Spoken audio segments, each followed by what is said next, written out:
মুসলিম হতে চাই। কবি মোহাম্মদ বাইদুল ইসলাম। ও মুসলিম ভাই, আমিও যে তোমার মতো মুসলমান হতে চাই। হয়তো জন্মেছি আমি মুসলিম পরিবারে, কিন্তু কালেমাটুকু আজ আমার মুখে নাই। যার মুখে আজ কালেমা নাই, আল্লাহর ভয় আজ যার দিলেতে নাই, সে কি মুসলমান হতে পারে? ফজরের আজান যার কানেতে ভেসে আসে, তবু দিল নাহি তার সাড়া দেয়, মায়ার ঘুমে আচ্ছন্ন হয়ে সারাটা রাত পার করে দেয়, সে কি মুসলমান হতে পারে?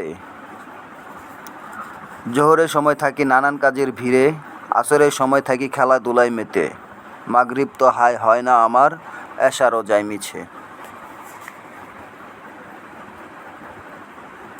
হায়, এই যদি হয় আমাদের অবস্থা, কি করে দাবি করতে পারি আমি মুসলিম? ও মুসলিম ভাই, আমিও যে তোমার মতো মুসলমান হতে চাই। যেতে হবে ওই কবরে, স্মরণে তো আছে, মিছে এই দুনিয়াটা পিছু টেনে রাখে।